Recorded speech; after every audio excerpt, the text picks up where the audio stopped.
going. Welcome to Azar.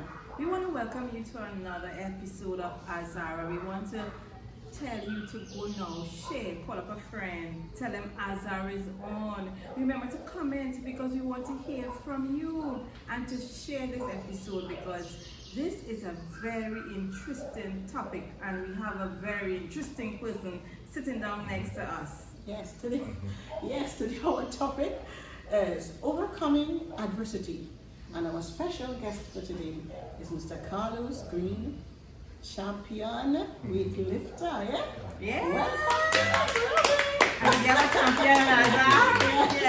Thank you very much, and I'm honored to be among these lovely ladies here this afternoon. Thank you. Please go for us. Oh.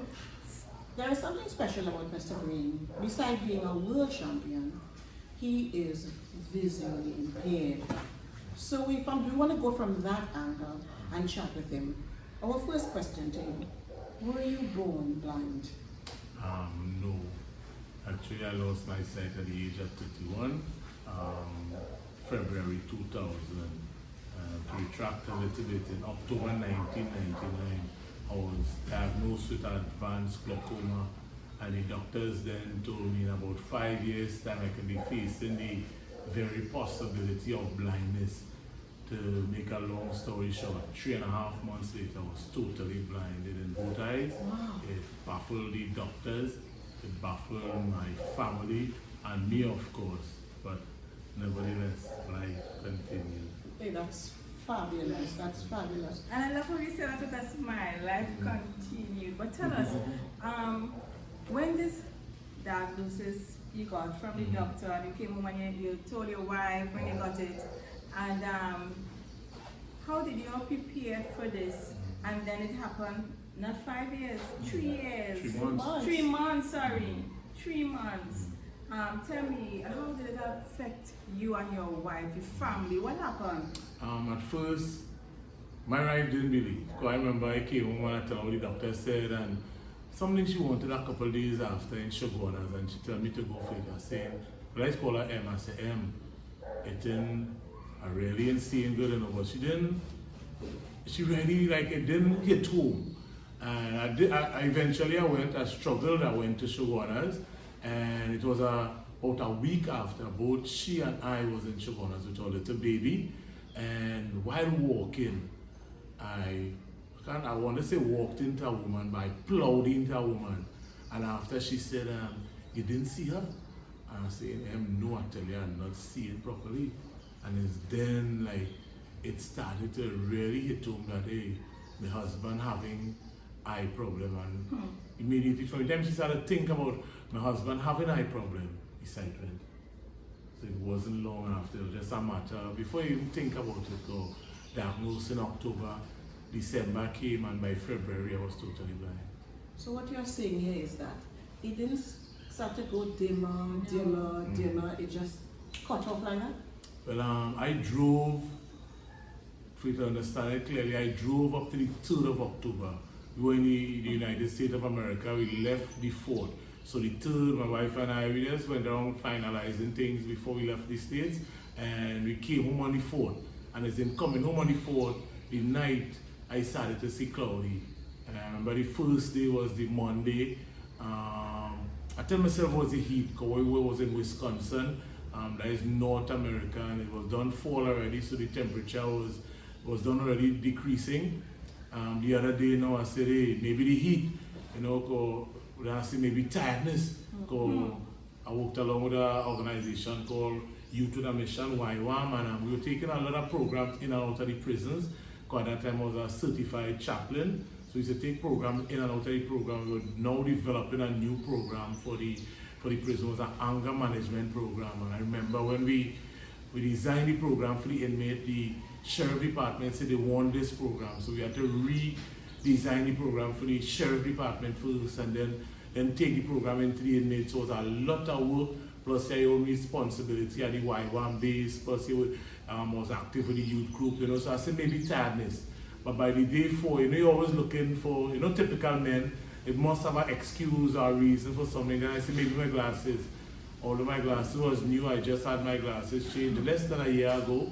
So I went and made an appointment maybe to check my glasses to see if something was wrong. But when I got to the doctor, the Saturday morning, he pronounced his saying that, hey, Carlos, in about 5 years' time, you could be facing the possibility of blindness. I believed him. I sought a couple of other opinions, a young wife, a young baby, a young, good-looking chap like myself. I said, nah, this couldn't be happening, but nevertheless, by February the next year, it happened. I want to ask you a question.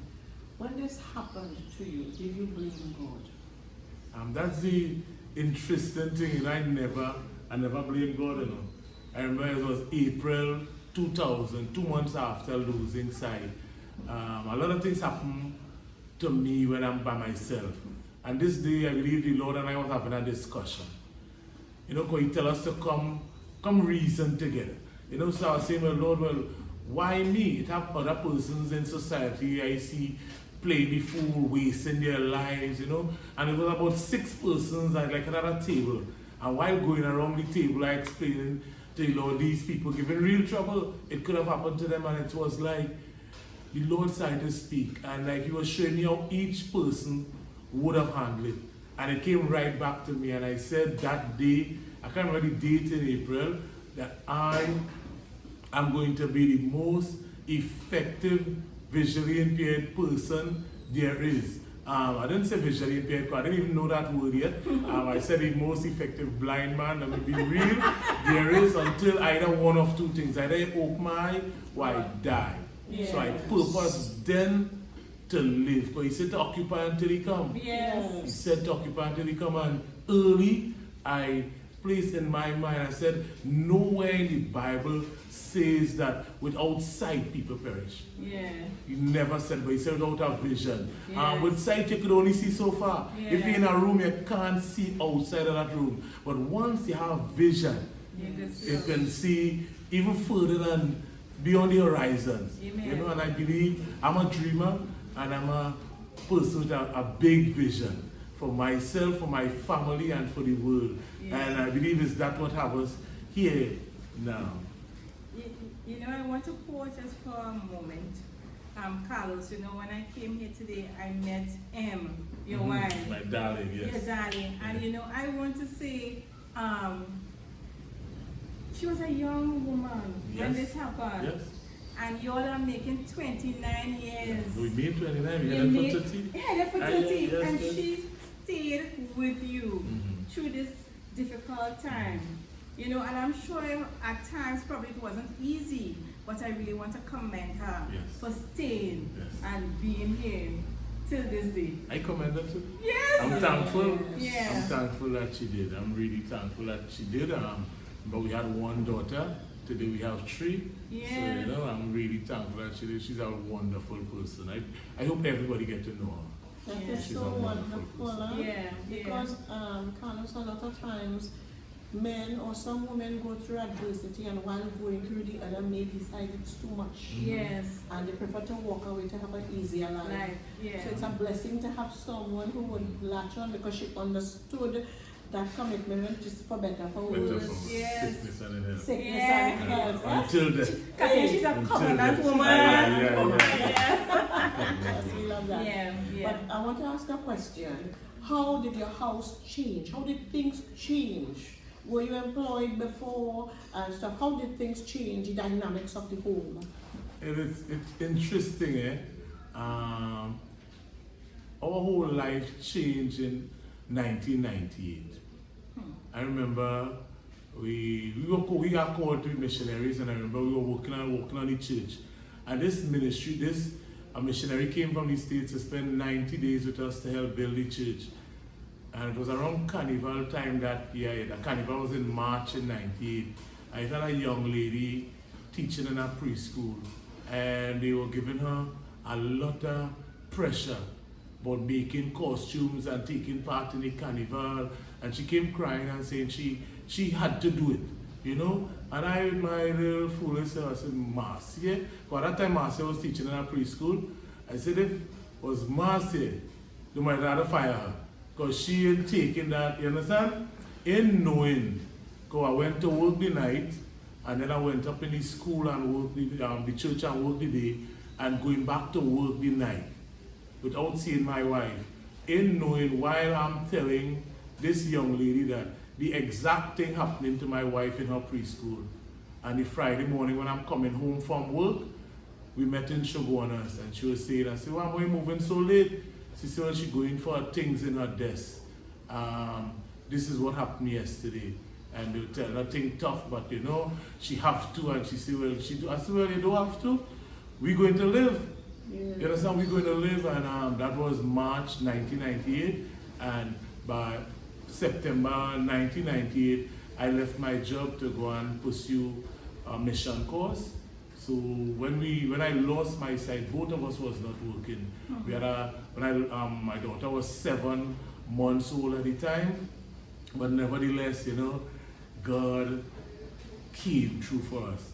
You know, I remember even when my daughter first started to talk, the first song she used to go and sing, if I have anything that she going up on the stage, and she's singing, "He is my daddy," but that was the song at the time, and none of us knew. But it was a prophetic word she was declaring over our family then, that God is our daddy. In other words, God is going to take care of us. We didn't understand it, and today we can look back and I can say like David, I'm not old, and I was young, I'm a little older now.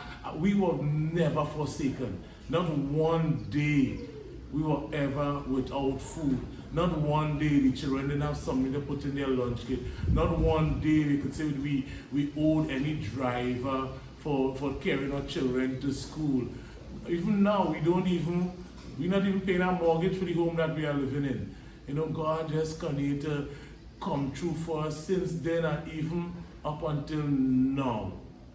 He's doing it. He's still doing it. Amen. He's still doing it. He's still doing it. You know, if you look around, you will see that we are in a gym. Mm-hmm. And Carlos, is this one of the ways that God is providing for you? Is this what He gave you?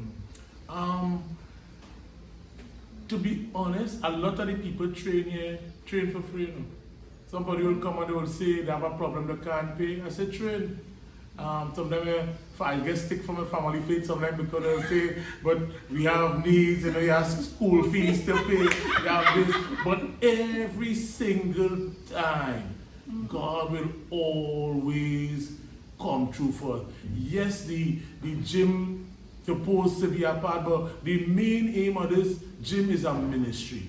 Persons must, when they come here, if you shack up, eventually you're going to get married. Yes. If you don't know Jesus, something I say, people who I know and say singing the gospel songs, for the songs are always playing. You might, and a lot of people will come, especially when one-on-one, and they will just pour out of their heart, and somebody always in a position to minister to them. Remember I said I'm a missionary. I can't go into all the world like I used to, but the world is coming to us one by one. And in the midst of it, every time we choose to allow somebody to train for free, God has just come through and do something awesome. That reminds me of a thought. I'll go into YTC often, and one of the things them young people always ask, "Sir, you guys get paid for doing this?" And when the first time the guy asked, I paused and I said, "No, son, but because I do this, I'll get paid." Yes. Because I do this, I will get paid. God honors. God honors. Yeah. And He will continue to honor us. And my desire is to always seek Him first and His kingdom. And He promised that all other things would be added. And our sustenance is part of those all other things. And anybody see me, they don't know I'm not lazy. I'm always working. I'm always doing something. And you see by the sweat of your brow, you're going to eat. Yes. You know, my wife could boast, I'm not lazy, I work hard.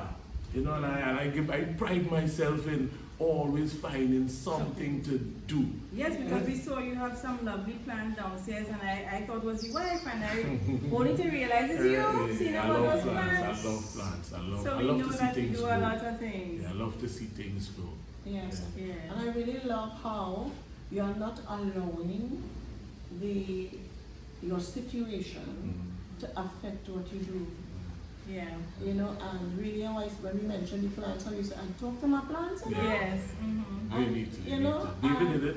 Yeah. They used to go and talk to the sheep. They used to go and sing to the sheep. Yeah. And they would respond to him. Yes. And he became the king. Yes.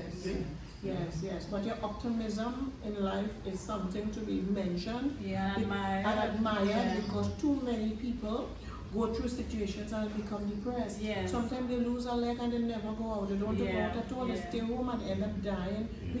Before time, I would say, because of depression. Yeah. But you are like a ray of sunshine. When you hit a room, you hit a room. Yeah. You know? And sometimes the rain fall and people don't want to get up and do something. Just the Yes. rain. Yes. And to know that you did so much and accomplished so much. Yeah. You know, although we were challenged.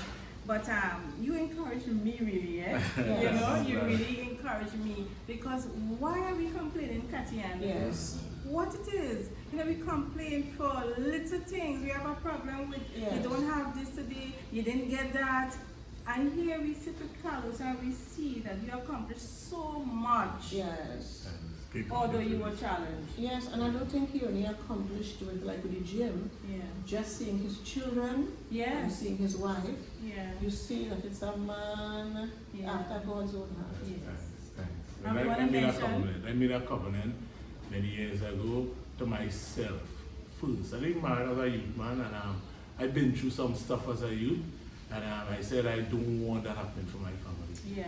Yeah, Yes. I made that covenant with myself even before I get to know the Lord, and I don't want that happening to my. I want to be able to take care of my family. Yeah. Yes.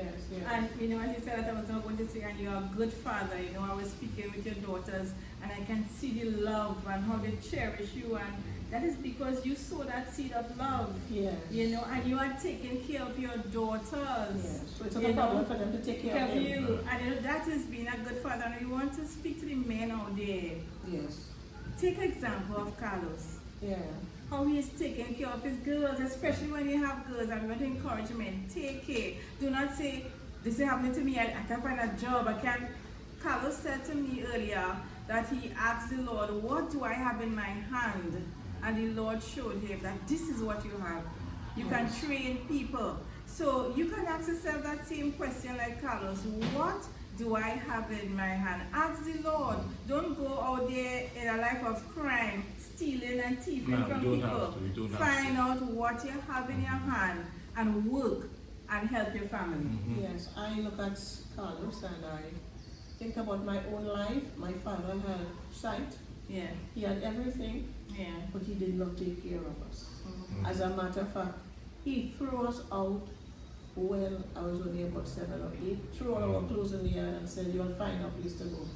Imagine you are blind and the thought is uppermost in your mind Yeah, to take care of your family. children. Yes. That is wonderful. God Yeah. bless you. Thanks. Yeah.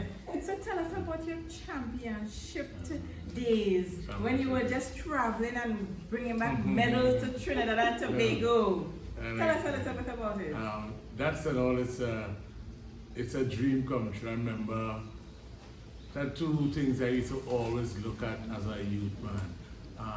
That time it was the Whitco Sportsman of the Year, where all the athletes would, walk on the red carpet and stuff. And I used to always say, someday VIP treatment in the airport, That thing was the Independence Award celebration. At that time was Sir Ellis Clark, I'll watch them each and I'll make sure and get inside and look at that. They're walking up the red carpet and then the president, pinning this medal on their breast. Some people, a lot of people, the families used to have to do it because they died, posthumously, So, and I used to wonder what could I do. I remember after losing sight, sight upon the sides, I would go outside in the night and do my exercise. And I remember a day I thought came, if I could just get 1 month in a gym, just 1 month it would do me good, And October 2002 came, and I remember Power Video Association that I was working along with at that time. They had a walk around the savannah. My mom and one of her friends from work went with me, and while walking around the savannah, I'm sweating, the sun shining, I'm feeling good, and I'm telling them now, I started telling Lord, if I could just get 1 month in a gym, this thing will be so good. And 5 minutes later, the organization of the walk gave 3 persons a voucher. Each person get 1 month in the gym. I remember when I got this voucher, 1 week passed, 2 weeks passed, I take it and I went to the gym. It was a gym in Maravala, and I asked the girl by the desk, I say, how long and how before I could cash in this voucher? She said, you could cash in that voucher anytime, you know, but the day you cash it in, the month begins. Yeah. I said, all right. I said, right. I said, January. So the first Tuesday in January 2003, I walked into the gym and I handed them my voucher and I started to exercise. I used to go to the gym Tuesday and Thursday, because funds limited. Yeah. By that time I'm doing braille and computer in town on a Tuesday morning. So after lunch I eat something and I head down Maraval and I train. When the first month finished, I scrape up my pickings and I pay for the second month. By the third month it started to get tough. I remember asking the guy for a little discount, they gave me a little discount, and I went to the gym. But each evening a trainer used to come and train early and then work. And he started to call me strong man. At first I thought he was teasing because being the only blind person in the gym, you know. But then after a while, one evening in late March, he said, Carl, I'm serious, you know. You doing things in these 2 months when people in the gym years not doing. He started coming back and he went and he got my instructor. I was warming up at the time, and he got my instructor and the head instructor in the gym, and they came and they started to talk, and I didn't even remember you saying, so you didn't know what you're really doing. They started talking about your technique, your form, and they said in the next few weeks they're having a powerlifting competition. If I would like to take part. But I feel honored. I said I have nothing to lose. Yes. So I came when I tell my wife, and for 3 weeks, we decided to prepare for the competition. I went to the competition, but I didn't win because I'm not as strong as these powerlifters, but I realized I ain't far from them, so I got excited. And I said, I want to do this. Yeah. And when I decided to tell a person I want to come do powerlifting, everybody telling me I can't do it. I want to ask them why nobody can answer. Yeah. I say, is it because I'm blind? I said, I'm going to show you how to do this. Amen. You didn't tell them nothing, you know. And I purpose in my heart to do it. Amen. And I started to train. No competition again in 2003. No competition in 2004. And I want to train, you know. 2005, no competition. But I keep training. Yeah. And I keep getting stronger, but I want to compete. Yeah. 2005, a guy went away and did a competition. And I found out about it, so I asked him. He said, well, it's happening next year, like 2006. And I started to train to go. But April, the competition was in June. I fell in a manhole in April. And I damaged my back, boy. I thought that was it, eh? Yeah, that doesn't For say too much 3 for us, eh? months, boy. I wasn't in the gym, boy. I couldn't even lift up my little daughter. I tell her, by July came, boy, and the pain eased up, and I've gone back in the gym. Yeah. I missed the championship, but I found out it's an annual championship they have every year. You didn't give up? No. September 2006, I make up my mind to go to the next championship, and I build a team around me. A coach, an assistant, some other persons to do the little logistics, and we start to say, you Carlos, you focus on training. To tell my assistant, you do all the running, and my coach, all he had to do was train me. Yeah. Poor baby, you have $1 million on you. Yeah. Everybody volunteering, we had no money, and we started beg now. Yeah. We started beg. We went and June 2007 came, and we traveled to Guatemala City, Guatemala, to compete in the North American Regional Championship. At the end of the championship, after doing my last lift, I cried. Tears just flow, cause everybody tell me I can't do it. And I look at here now and I just did it. And I was the happiest man alive. Yeah. And my young lady came and she asked him, Coach, one thing. He said nothing, he just having a moment, you know. We coach right there, you know. And I remember the lady went and I remember after she come back and she whispered something to him. And coach said, hey boy, dry your eyes, boy. We have medal to collect. I said, what do you mean? He said, we beat people, boy. The only visually impaired person in the whole competition. And we beat people. And put on my tracksuit with pride, boy. Yes. We came second. Yes. We came second in that championship, you know. Wow. What that did to me, that got me excited. Excited, yeah. I say, I want to compete. I came home, we formed another competition in New Zealand. We trained in December. We traveled to New Zealand. My coach, my assistant, and I. And we beat people again. Yes. I remember the president of the Commonwealth Powerlifting Championship. And again, I was the first Trinidadian to go to the Commonwealth Powerlifting Championship. He said, Carlos, you're the real winner here, you know. You placed second. But brother, you win the heart of everybody in the Commonwealth, you know. And I remember coming home. One of my strengths is saying thanks. The ministry sent us to Guatemala. I went back and I said thanks. Yeah. And they also sent us to New Zealand. So I went back to say thanks. And the director then he said, Carl, you're not looking happy. I said, director, to be honest, I'm happy, you know, but I'm happy. He said, I went out there and other people had, and my coach was there, my assistant was there, but they couldn't understand what was going on.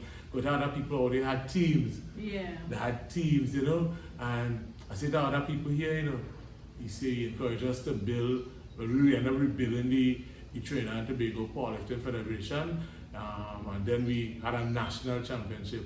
And we picked a team to travel to Aruba the next year. So we went to Aruba in June 2008. In that championship, I won 5 bronze medals. I started calling me the bronze man. And 3 weeks after that, I traveled to Miami to compete in the World Blind Powerlifting Championship. In 2007, we tried to get in, but we didn't get in because we had no affiliation with the governing council. By 2008, we were formally registered and we were paid members. So we traveled to the World Blind Powerlifting Championship. The president of the Powerlifting Federation, my coach, my assistant, and I, and we went to the championship. And at the end of the championship, I remember the first time I stood on the podium and hearing the national anthem of Trinidad and Tobago playing. I remember tears just flowed and I was happy. But one of the things that happened, I broke 11 world records in that championship. One of the records was 20 years old. That was about 18 and some was about 40, you know. This lone Trinidadian. And again, I remember one of the things that announced the first world championship medal of any kind to be won at a powerlifting championship by a Trinidadian was Carlos Greene. You know? So I was really excited and I just continued to compete. I remember 2008 we went back to Miami to the World Powerlifting Championship. I didn't break 11 world records this year, but I broke 7 of my own world records, and again I won the gold medal. That year, 2009, I went to India. I was privileged for the first time to travel with my wife. We went to India to compete in the seniors men's world. The official made a mistake, and it had a safety they set when you're doing the bench press to protect your neck in exercise, and they set one side a little higher, and I damaged my left wrist in the middle of the competition. So I didn't get to place as high as I should have, but I enjoyed the experience. I remember I met a guy in New Zealand. He was from India and we became friends, and he always used to say, if I come to India, I'm going to take care of you, stay 2 weeks extra. And that was the main reason I took my wife and we took 2 weeks extra in India, and they spoiled us. We spent time in the Himalayan mountains. So my wife enjoy herself in India, see her, and dancing, all kind of thing in our wedding. They treat us like kings in India. And we just continue. 2010 travel, I did a few competitions, and one of the things at most of those competitions, one of the things I was known for was my deadlift. Called powerlifting is squat, bench press and deadlift. I was one of the premier deadlifters in the world at that time, and most of the competition I'll always break the deadlift record. Okay. I have Caribbean deadlift record, regional deadlift record, world championship deadlift record, and because of this, it came to the eyes of the Republic of Trinidad and Tobago, and in 2010, August 31st, I'm a proud recipient of a Hummingbird silver medal. You know, I'm really thankful. One of the medals I really honor. A lot of persons get it when they die. Yeah. You know, so they'll never feel the way how I felt to have the President of the Republic of Trinidad and Tobago pin that medal on the chest. Yeah. You know, I went on in 2011, I compete internationally again, I keep breaking records. Well, 2012, I was invited to the Arnold Sport Festival, the Pro Deadlift. It's a competition you have to be invited to. I remember when we got there, one of the organizers, while they were picking the team, he said, Carlos, when they were picking the team, I said, I want these people here to experience what I experienced a couple of years ago. So he's a Hall of Famer, eh? He's in the Hall of Fame, but he said the day when he saw me competing as a blind man, he was blown out of the water.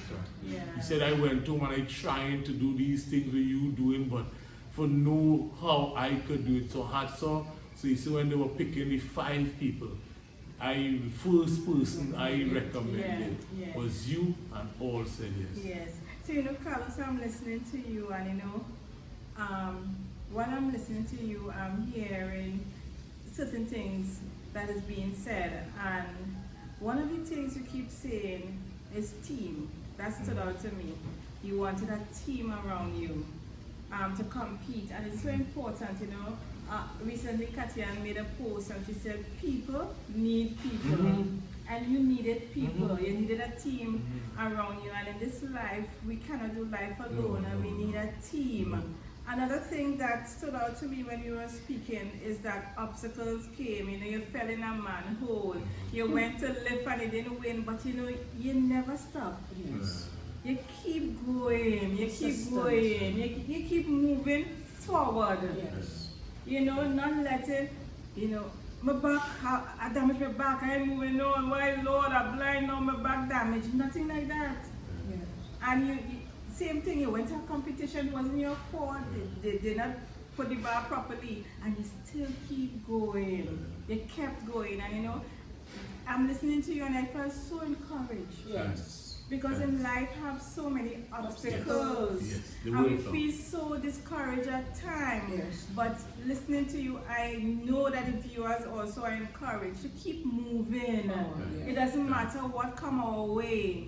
Yes. You know? Yes. And to keep moving. You are really such a good encouragement. Yes, And you have this sure. lovely smile, you know? So Thanks, we feel so encouraged, and that's why we are here today, Katia, because we really want to encourage our Azar family to keep moving. It doesn't matter the obstacle, it doesn't matter the hindrance, what come your way, what might look so dim, but there's light at the end of the tunnel. Yes, and I know that there's someone out there listening, and it could be with your health, it could be with finances, it could be with your marriage, it could be with children, it could be anything you're dealing with. We are realizing it's just to keep putting one foot in front of the other and to keep moving. Yeah. You know, we have one last question for you. You know, we want to know what we can do as citizens or as a church, what we can do to help more to the visually impaired. That's an interesting question. I'm an executive member on the board of the Trinidad and Tobago Blind Welfare. So one of the things that we always looking for is volunteers. We're always looking for somebody to help persons read. We have a team going up for the next election, and I'm glad to have you guys come on board. I'll try and get a form for you guys so you could fill out and become members of the Trinidad and Tobago Blind Welfare. And then from there, the sky's the limit. Eventually, there you can come to put a positive input into other person's life. Or just as with me, I'm thankful I had my wife, I had my mom, I had other persons in my corner to help that support base. A lot of people don't have that. Some other person might need someone to to read for them. Yeah. To help them read. If they have children that might need someone to help them read.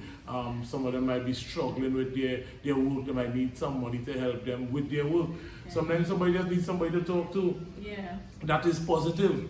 That might say something to them. That might be somebody just encourage them. And who knows, you might be that person who, then again, just like with me, I don't know how to do everything. Yeah. But I have a group of people around me that they may be able to fit in, and if they don't know, they might know somebody. Yeah. So in order just like to get teamwork together, eat, achieve more. So I'll do my best to get some forms to you guys. Yes. You want to come on board and be part of it, and that's the thing, you know. I help this one, the next one help the other one, and eventually we country come back to something like it was before. From a long time, this is a community. Yes. It takes to raise a child, Yes. and we drift away from that. Yes. Yes. So I am glad you gave us that information, that there are form and that we can all sign on. So please, you all could call 791-9693. Catherine will take the information. We will pass it on to Carlos. Yes. If you want to assist in any way or to join the association Yes. where we can help out, Yes. please call us 791-9693. Great. But Carlos, it was wonderful being here today. Yes. You were such a wonderful person to interview. Yeah. You are the first person to smile from beginning to end. Yes. And you're saying bad things, you're saying sad things, and you're smiling. Yes. I 1 second to say one thing again. I remember Yes. a day I was in the bank, and a gentleman came and he said, "Could I just ask the teller something?" I said, "Oh, no problem, go ahead." So we asked the teller, while she walked, you know, the question you'll always ask, were you always blind? And I gave him a nutshell, I gave him a whole bio in about 30 seconds. Yeah. And he said, I stand here smiling. I said, "Friend, to be honest, to smile or to cry, which one will you choose?" Yeah. He said, "To smile." I said, "Yes, when you cry alone. When you smile, the whole world smiles with you." Yes, so true. And we want to thank M. Yes. Yes. You know, for allowing us to come into our home, and the girls, they were so kind Wonderful to us. host, Yes. Girls were So wonderful. thank you again, and remember to tune in next time on